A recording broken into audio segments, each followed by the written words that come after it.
Clip number 115 قرآن پاک کی آیت نمبر 46 سے لے کر 49 کی تلاوت، ترجمہ اور تفسیر قرآن صراط الجنان سنیں گے۔ بسم اللہ الرحمن الرحیم۔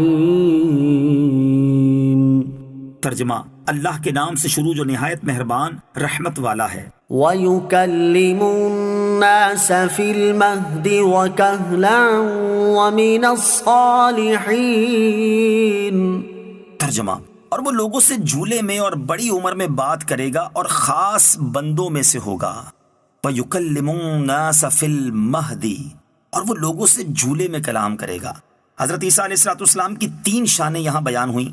نمبر 1، بات کرنے کی عمر سے پہلے ہی کلام کریں گے، چنانچہ سورہ مریم آیت 29 تب 33 میں آپ علیہ السلام کا کلام مذکور ہے۔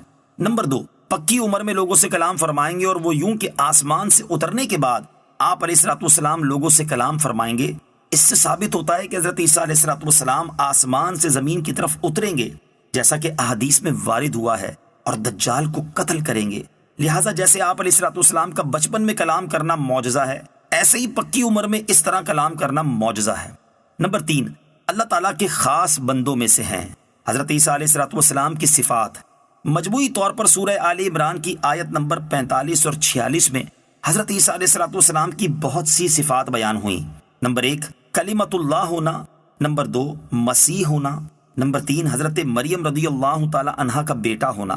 نمبر 4، بغیر باپ کے پیدا ہونا۔ نمبر 5، دنیا میں عزت والا ہونا کہ قرآن کے ذریعے سارے عالم میں ان کے نام کی دھوم مچا دی گئی۔ آخرت میں خصوصی عزت والا ہونا بہت سے طریقوں سے ہوگا، ان میں سے ایک یہ بھی ہے کہ قیامت میں انہی کے ذریعے مخلوق کو نبی پاک علیہ السلام تک رہنمائی ملے گی۔ نمبر 6، بارگاہ الہی عز و جل میں بہت زیادہ قرب و منزلت رکھنے والا ہونا وغیرہ۔ معلوم ہوا کہ پیغمبروں علیہ السلام کی نعت خوانی سنت الہیہ ہے۔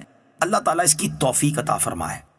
قالت رب أنا يكون لي ولد ولم يمسسني بشر قال كذلك الله يخلق ما يشاء إذا قضى أمرا فإنما يقول له كن فيكون۔ ترجمہ، مریم نے عرض کیا، اے میرے رب، میرے ہاں بچہ کیسے ہوگا؟ مجھے تو کسی شخص نے ہاتھ بھی نہیں لگایا۔ اللہ نے فرمایا، اللہ یوں ہی جو چاہتا ہے پیدا کرتا ہے۔ جب وہ کسی کام کا فیصلہ فرما لیتا ہے تو اسے صرف اتنا فرماتا ہے، ہو جا، تو وہ کام فوراً ہو جاتا ہے۔ انا یکون لی ولد، میرے ہاں بچہ کہاں سے ہوگا؟ جب فرشتوں نے حضرت مریم رضی اللہ تعالی عنہا کو بیٹے کی بشارت دی تو انہوں نے حیرت سے عرض کیا، یا اللہ عز و جل، میرے ہاں بچہ کیسے ہوگا؟ مجھے تو کسی شخص نے ہاتھ بھی نہیں لگایا، اور دستور یہ ہے کہ بچہ عورت و مرد کے ملاپ سے ہوتا ہے، تو مجھے بچہ کس طرح عطا ہوگا؟ نکاح سے یا یوں ہی بغیر مرد کے؟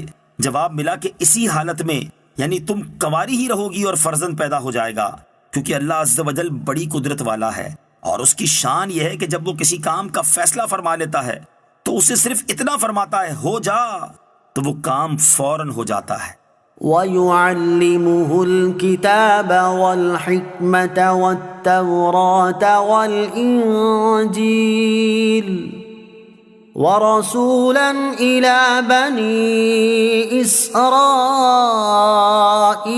أَنِّي قَدْ جِئْتُكُمْ بِآيَةٍ مِّن رَّبِّكُمْ أَنِّي أَخْلُقُ لَكُم مِّنَ الطِّينِ كَهَيْئَةِ الطَّيْرِ فَأَنفُخُ فِيهِ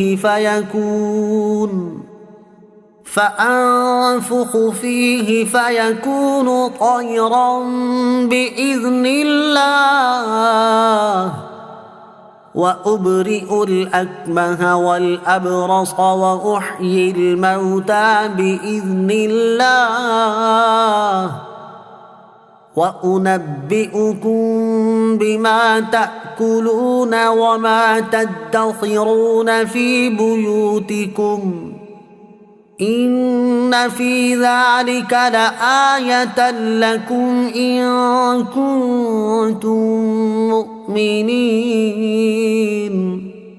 ترجمہ، اور اللہ اسے کتاب اور حکمت اور توریت اور انجیل سکھائے گا، اور وہ عیسیٰ بنی اسرائیل کی طرف رسول ہوگا کہ میں تمہارے رب کی طرف سے تمہارے پاس ایک نشانی لایا ہوں، وہ یہ کہ میں تمہارے لیے مٹی سے پرندے جیسی ایک شکل بناتا ہوں، پھر اس میں پھونک ماروں گا تو وہ اللہ کے حکم سے فوراً پرندہ بن جائے گی، اور میں پیدائشی اندھوں کو اور کوڑ کے مریضوں کو شفا دیتا ہوں، اور میں اللہ کے حکم سے مردوں کو زندہ کرتا ہوں، اور تمہیں غیب کی خبر دیتا ہوں جو تم کھاتے ہو اور جو اپنے گھروں میں جمع کرتے ہو، بے شک ان باتوں میں تمہارے لیے بڑی نشانی ہے اگر تم ایمان رکھتے ہو۔ وَرَسُولًا إِلَىٰ بَنِي إِسْرَائِيل، اور بنی اسرائیل کی طرف رسول ہوگا۔ اللہ تعالیٰ نے حضرت عیسیٰ علیہ السلام کو بنی اسرائیل کی طرف رسول بنا کر بھیجا، اور دلیل کے طور پر اس زمانے کے حالات کے موافق بہت سے معجزات عطا فرمائے۔ آیت سے معلوم ہوا کہ حضرت عیسیٰ علیہ السلام صرف بنی اسرائیل کے نبی تھے۔ یہی بات موجودہ بائبل میں بھی موجود ہے۔ آیت میں حضرت عیسیٰ علیہ السلام کے 5 معجزات کا بیان ہے۔ نمبر 1، مٹی سے پرندے کی صورت بنا کر پھونک مارنا اور اس سے حقیقی پرندہ بن جانا۔ نمبر 2، پیدائشی اندھوں کو آنکھوں کا نور عطا فرما دینا۔ نمبر 3، کوڑ کے مریضوں کو شفا یاب کر دینا۔ نمبر 4، مردوں کو زندہ کر دینا۔ نمبر 5، غیب کی